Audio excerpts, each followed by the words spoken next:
What's going on, people? Welcome to Baseball Talk on Rojas Media. What's going on? We have the worst division in baseball. Usually I'm talking Phillies on here. We are no longer in first place. But today we're talking about a team that is even further from first place. And yes, I talk so much crap about this team. That's because I'm a passionate sports fan. And the person I'm about to bring on understands that. I think he does. I think he has respect for me. He's been on the show a few times.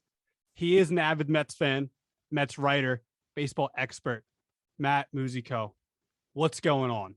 Oh, I'm all right, man. I'm hanging in as much as I can through this terrible stretch for the Mets. But I know your intentions come from a good place and from a fan perspective. So there are no hard feelings. And honestly, if the tables were turned, I'd probably be feeling the same way. So. Right. I mean, look, there's not too much crap you can talk when your team has lost 7 out of the last 10 games. I need to know what is the energy like around this Mets team? Because it doesn't seem like, from what I've seen on Twitter, Instagram, social media, it seems like it's the complete opposite of what Pete Alonso has been saying. Look, I respect Pete Alonso, optimistic guy, but what's the energy like from a fan's perspective right now for this team? Well, I mean, the sky is falling. The team needs to be sold. Everyone needs to be cut. Like that's essentially, it seems as if you go into like the dark corners of Mets Twitter, like everything is seems to be overreactionary. So it's, when they win 3 games, they'll never lose again. When they lose 3 games, they're never going to win again.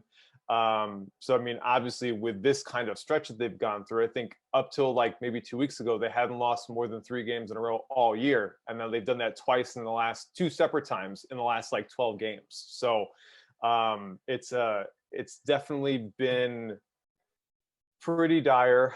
I try my best to kind of just do what I need to do on Twitter and then go away, because like you can only take so much negativity with what's going on. And, it's like, it's ample frustration. Everyone's feeling it. And even the owner's feeling it, because he can't even keep himself off Twitter and expressing his frustration. But, I think everyone kind of just felt as if this was going to be like an immediate turnaround with the new regime and everything like that. But it's a little bit of a process. Like Rome wasn't built in a day, and you can't tear down what had been built, the last like 15, 20 years that was not really a good foundation. So, I mean, it's just unfortunate that it's just been this kind of tailspin. And obviously, like everyone's feeling the frustration for sure, especially with them being on the West Coast now. And then, kind of getting in, like falling behind, getting back in the game, and then losing late in the game. And then everyone's just like cranky, sleep deprived after staying up till 1 o'clock to watch that, feeling like they wasted their night, which kind of feels that way for many people. Yeah, and like I can totally understand your perspective. Look, the Phillies lost 2 of 3 to the Pirates about 2.5 weeks ago, and everyone said this Phillies team sucks. This is what we've seen the past 3-4 years. They're a mediocre team, blah blah blah. And then all of a sudden, 4 or 5 days later, I hate to bring this up. I mean, not that it matters right now because both of our teams are out of, they're not in first place. But we sweep your New York Mets. And all of a sudden, the Phillies have a shot, and then we're going to win the World Series, this and that. And, like, look at this team, bad division. Anything can happen when you get in the playoffs, which is true. And here we are, and the Phils just lost to the Diamondbacks, lost 2 of 3 to the Reds, lost 2 of 3 to the Dodgers. Understandable. Dodgers are a great team. Reds aren't a bad team either. But we lose 1 game to the Diamondbacks, and all of a sudden, people are freaking out. So I understand where you're coming from. Just to have that setting of like, look, I'm with you, even though we're, I'm with you. I appreciate that. That's what I do for my guests. I make them feel welcome. So you brought up Steve Cohen. We got to talk about the tweet that was just posted this morning. Here we are on Wednesday morning. So the tweet pretty much, I'm reading word for word. It's hard to understand how professional hitters can be this unproductive. The best teams have a more disciplined approach. The slugging and OPS numbers don't lie. Now, I love that he puts the numbers in there. It shows how much he cares about the game. Mm-hmm. What's your reaction to your team's owner tweeting this morning? Well, it's kind of like a round of applause, because he's like saying the thing out loud that everyone is thinking. pretty much. I mean, especially like when we're looking at this Giants series, like yes, the Giants I think they have the best record in baseball. They have a great pitching staff. They're at San Francisco, which is typically a pitcher's park. So like all these things make sense. But I think I saw it on Twitter. I think it was the first game of the series. Like I think it was in the first inning. Like Kevin Gausman peppered the middle of the strike zone, like pumped fastballs down the middle, and they didn't. I don't even think they hit one. And it's like there's something going on here that's just like beyond like they're just in a funk. I mean, they've been kind of like this the entire year. Like they've had their moments where the offenses looked like the way we thought it was going to look, but for most of the year it hasn't. And just not working counts, swinging at pitches they shouldn't be swinging at.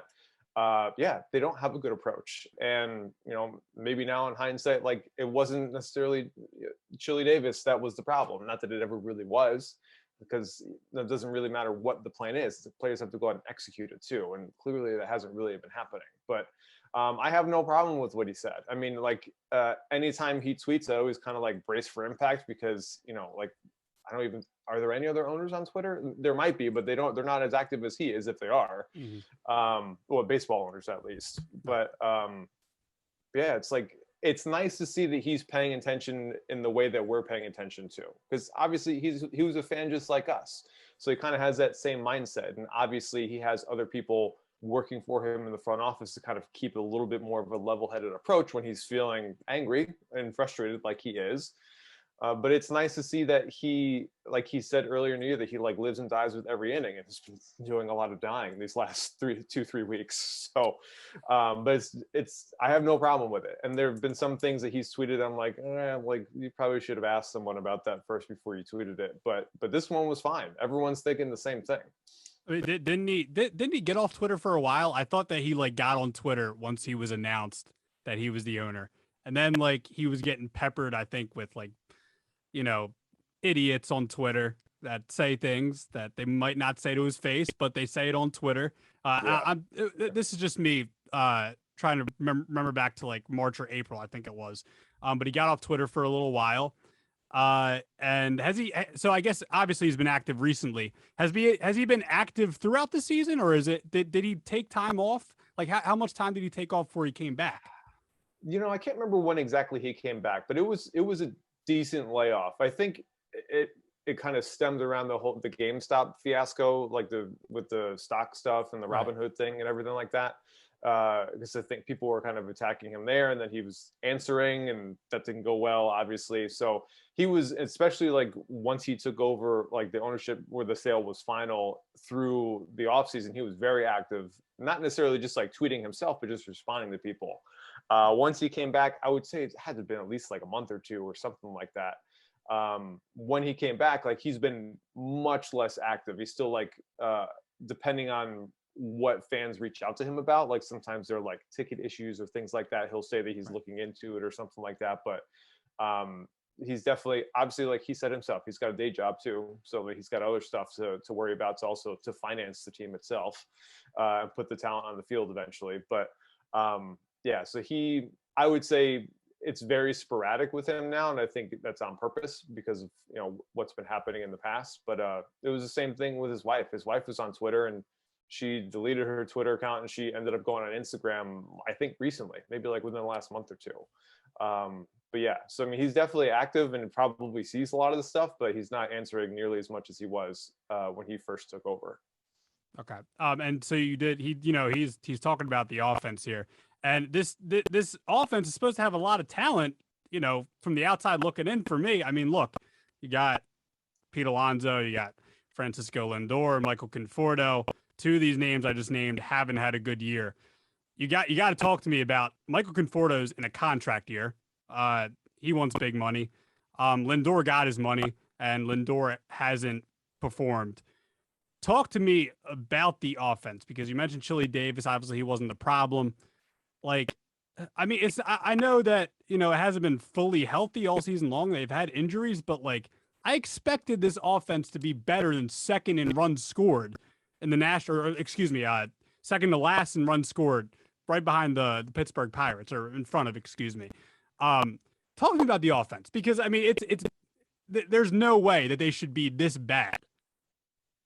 No, there is no way. And like it seems as if like this is like a very like typical Mets scenario coming true, where it's like you have all these, especially all these homegrown players. Just thinking about McNeil, Conforto, and Dom Smith, and Alonso. Although Alonso's been one of the better ones this year, especially recently.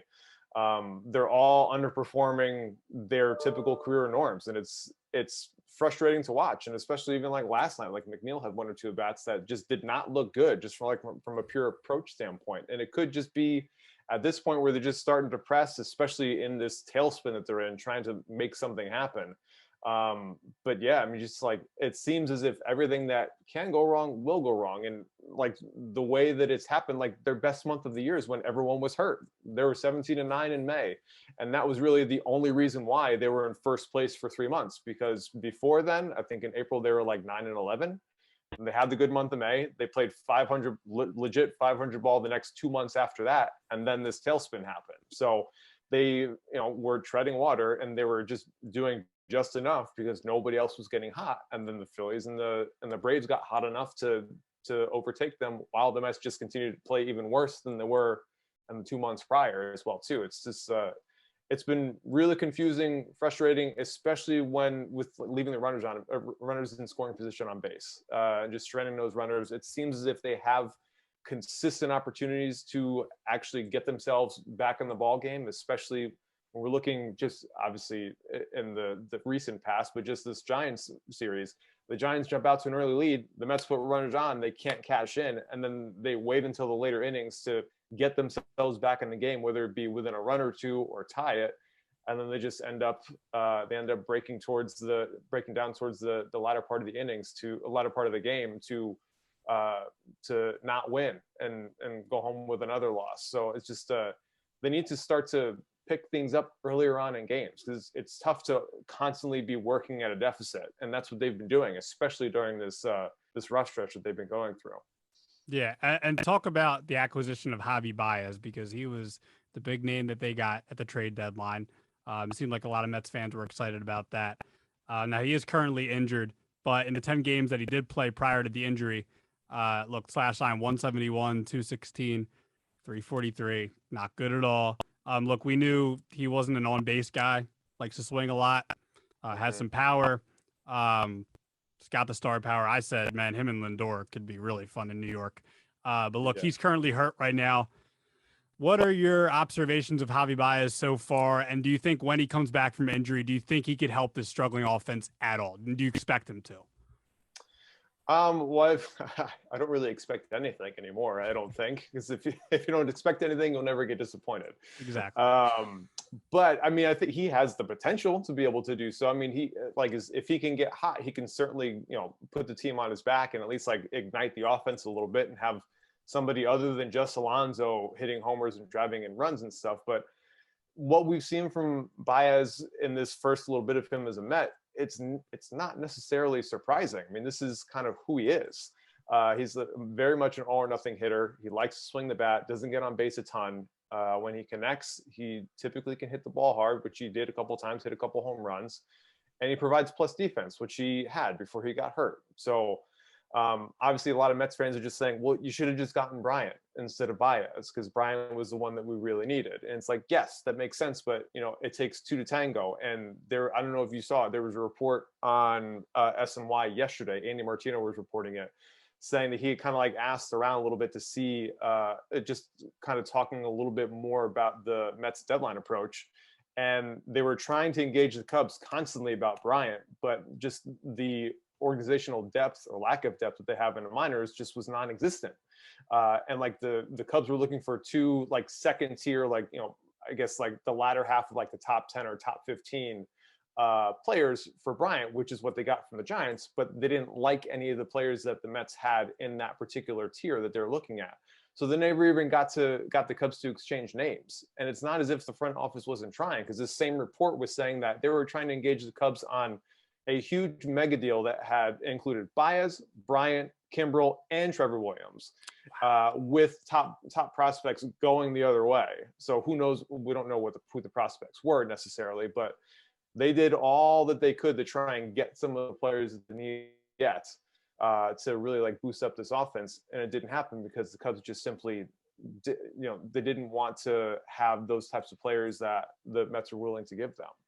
Yeah, and that's also looking at like the Giants. They were able to snag Bryant. Like, look, they've kind of had like look, they've been great this year. They've been the best team in baseball, but it's a little bit of luck being this good this year, and then having that depth in the farm where you're able to get Bryant. Now I know the Mets got Baez, but man, how frustrating is it to hear that though, that was a potential thing and that didn't happen. I mean, because as a Phillies fan, I know if people would kill Sam Fold here and Dombrowski if that was on the table and they couldn't get that done. How frustrating is that? I mean, it's, my jaw almost drops to the floor when I watched the video, and I was like, no, like this is ridiculous. This is like no way that could have happened. But like, yeah, it's incredibly frustrating. And again, like we don't want to like point fingers to the past regime, but obviously Brodie Van Wagenen like was dealing away like second and third tier minor leaguers for people like Billy Hamilton, and it's like like you do that enough, and and Jake Marisnick too, and it's like they're perfectly fine players, but like not to like give up actual resources. Like you can go and find those guys on like the free agent scrap heap pretty much, and bring them in. So like that kind of stuff adds up, and it takes time to rebuild, obviously too. So it's really frustrating. It's nice to know that they really tried as much as they could, but like you can try all you can. If the other team or whoever you're negotiating with doesn't even want to exchange names with you, then it's your hands are kind of tied at that point too. Yeah, I this just popped up in my mind. I know you're gonna hate me for this, but no. What, as a Mets fan right now, how frustrating, I keep using that word, but how much does it suck to see what Zack Wheeler's doing with the Phillies? I mean, people are talking about him in the Cy Young conversation. He's right up there for me. I don't know if he's the guy, but seems like, he's one of the front runners. How frustrating is it as a Mets fan to see what he's doing with the Phillies at this level, what he did last year in the truncated season and this year? What's that frustration level like? Well, it's like thanks, Brodie, pretty much, and thanks to the Wilpons, because like he would have been super helpful around this time of year when DeGrom was out and Carrasco isn't pitching that well. Like, but it's at this point, it's kind of like water under the bridge. Like he wanted to stay in New York, and the past regime didn't let it happen because they didn't want to pay him what is now a huge discount based off of the type of production he's had.